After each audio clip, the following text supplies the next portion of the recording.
Писма до монашестващи и миряни. Писмо номер 1. Възлюбени в Христа, брате мой, желая ти всичко добро.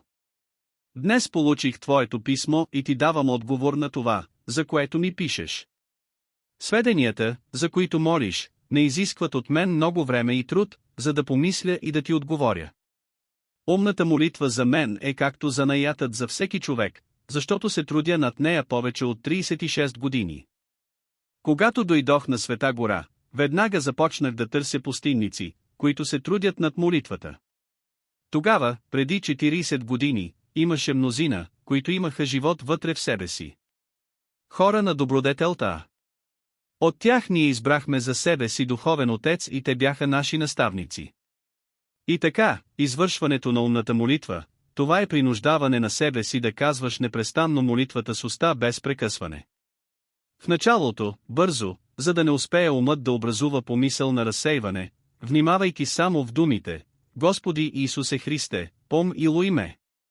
Когато това продължи достатъчно дълго, умът привиква към него и сам го казва. И се услаждаш, сякаш имаш в устата си мед. И искаш през цялото време да казваш това.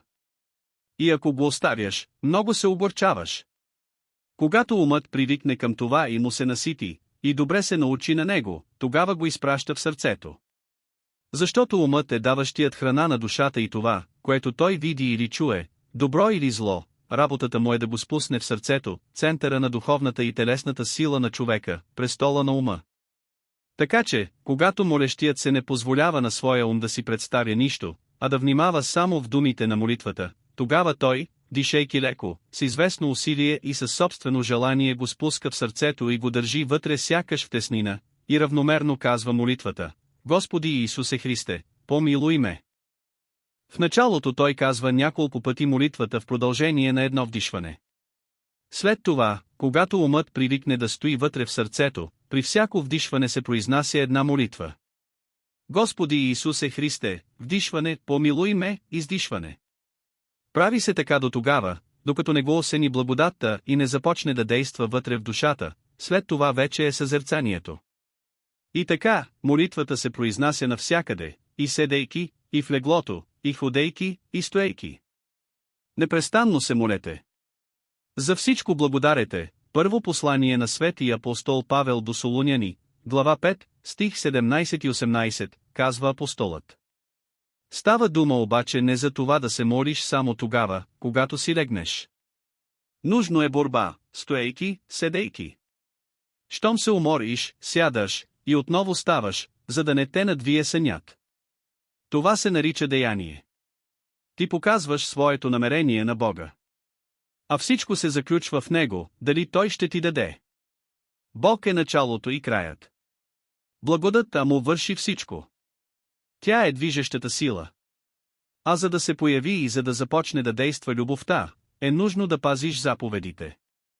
Когато ставаш нощем и се молиш, когато видиш болен и му състрадаваш, виждаш вдовица и сирачета, старци, и ги милваш, тогава Бог те обича. И тогава и ти го обичаш. Той пръв обича и излива своята благодат. И ние отдаваме Неговото на Него, Твоя от Твоих. И така, ако се стремиш да го намериш само чрез молитва, не прав и нито едно вдишване без молитва. Внимавай само да не приемаш фантазии и представи. Защото Бог е безвиден, непредставим, безцветен. Той е свръхсъвършен. Не подлежи на логически разсъждения. Действа като лек полъх, сравни с 3 царства 19 глава стих 12, веве нашия разум. Умилението идва, когато размишляваш колко си огорчил Бога, този, който е толкова добър, толкова ласкав, толкова милостив, благ, целият, пълен с любов, който се разпна и пострада заради нас. Размишлението за всичко това и особено за Господните страдания донася умиление. И така, ако можеш да казваш молитвата на глас и непрестанно, след 2-3 месеца ще привикнеш към нея. И благодат ще те осенява и прохлажда. Само я казвай на глас, без прекъсване, и когато умът я приеме, тогава ще си починеш от това да я казваш с език.